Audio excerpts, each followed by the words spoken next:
एक समय की बात है। एक रीना नाम की लड़की अपने माता पिता के साथ रहती थी। वह अपने माता पिता की इकलौती बेटी थी। उसके माता पिता उससे बहुत प्यार करते थे, इसलिए वह जो भी मांगती थी उसे लाकर देते थे। उसके पिता इतने ज़्यादा पैसे नहीं कमा पाते थे, लेकिन फिर भी वह अपनी बेटी की हर इच्छा पूरी करते थे।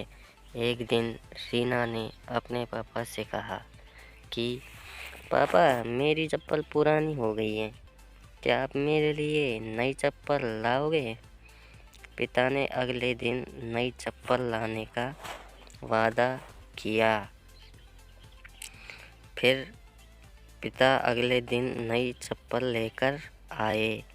रीना नई चप्पल देखकर बहुत खुश हुई और चप्पल पहनकर पूरे दिन मोहल्ले में उछल कूद करती रही। शाम को वह घर आई और चप्पल उतारकर सो गई। अगली सुबह रीना वह चप्पल नहीं पहनती है और अपनी पुरानी चप्पल पहनकर खेलने चली जाती है।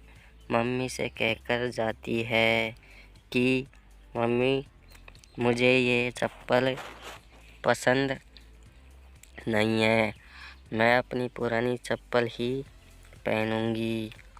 उसकी ये बात उसके पापा सुन लेते हैं। इतने में रीना बाहर खेलने भाग जाती है। रीना के पिता उसके पीछे गए और उसे अपने पास बुलाकर कहा कि बेटा, अगर तुम्हें नई चप्पल नहीं पहननी थी तो तुमने क्यों मंगवाई और तुमने उसे कल पूरे दिन पहन कर रखा।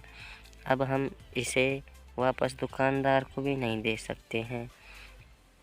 रीना कहती है कि पापा, मैंने यह चप्पल मम्मी के लिए मंगाई थी, क्योंकि उनकी चप्पल टूट सी गई है और वह खर्चे के डर से कभी अपने लिए नई चप्पल नहीं मांगती हैं।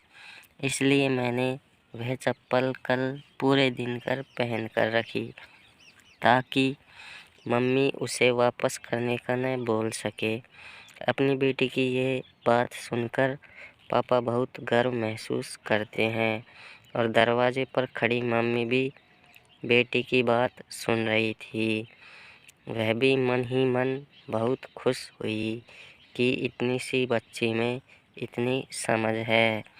दोनों माता पिता एक दूसरे के सामने देखकर मुस्कुराते हैं और बेटी को प्यार करने लगते हैं। अगर हमारी कहानी आपको अच्छी लगे तो कृपया चैनल को सब्सक्राइब कर लें।